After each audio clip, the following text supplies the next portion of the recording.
Hi, Hi, Alexandra. Amir. Hi. Really lovely movie. You did such a good Oh, job on it. I'm so glad. Thank you. Now, how did you come up with the idea to make an Indian version of Forrest Gump?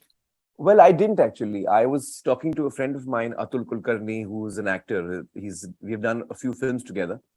And one night he was sitting in my house and he asked me, what is your favorite film? And I said, one of them is Forrest Gump.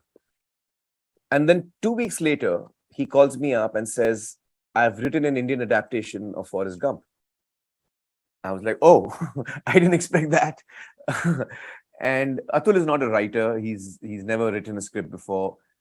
Forrest Gump is not a film that you try to adapt. And he just took 2 weeks to do it. So I was like, not very hopeful about how well the script would turn out. But when I did hear the script, I just fell in love with it.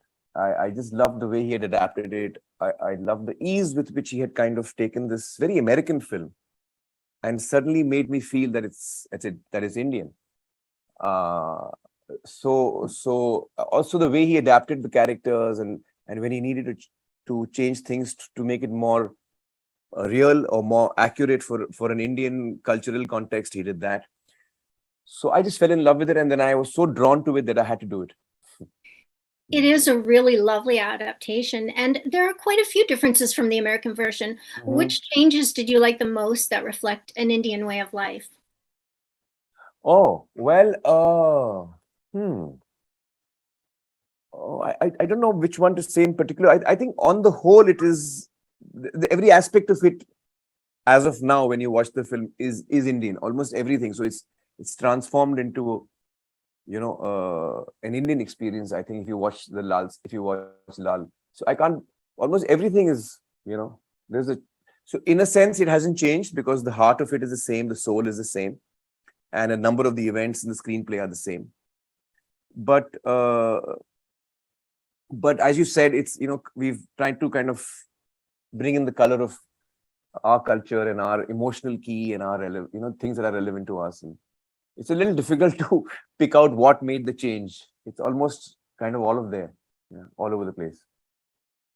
And how did you get Shah Rukh Khan to do a cameo?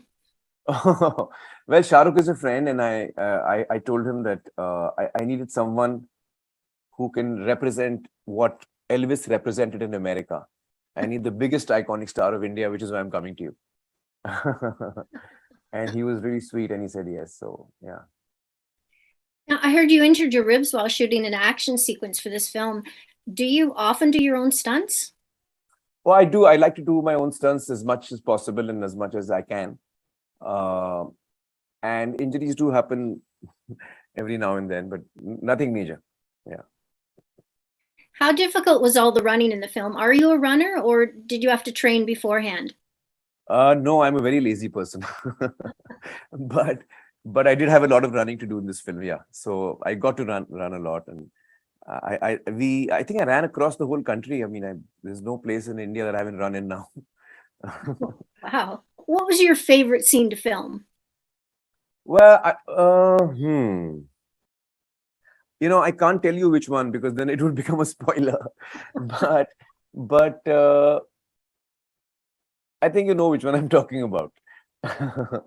Well, the one that when he after years meets Rupa once again. That's the scene. Okay. Yeah, And when he sees her after many years, when she's written to him to come and meet him, and then he meets her. That's the scene I like best. what was it like filming those war scenes? Well, when we were filming the war scenes, I have to say we were at very high altitude and it was very less oxygen over there. And while we were shooting there, we were shooting for about a month, and it made me realize more closely what soldiers actually go through when they're in a situation like this, when they are fighting an enemy which is above them at such high altitudes with such low oxygen. So while we were shooting a film, it made me realize that if this was reality, this would have been really tough to do. So it made me kind of go a little bit into the heads of soldiers, people who fight. I was in their head and I was wondering how it feels to be in that situation. I want to thank you so much for chatting with me. It's been such a Thank pleasure. The thank movie you. is so charming and your performance is brilliant. Thank you. Thank you so much. Thank you, Aamir. Bye. Bye. Thanks for watching. If you're new to the channel, or if you're returning but you haven't hit that subscribe button yet, tap it now, plus the notification bell in the top right-hand corner so you make sure you don't miss out on any new celebrity interviews. Also, hit the like button and tell me below in the comments, who's your favorite star? Who would you like to see me interview next? I'd love to hear from you.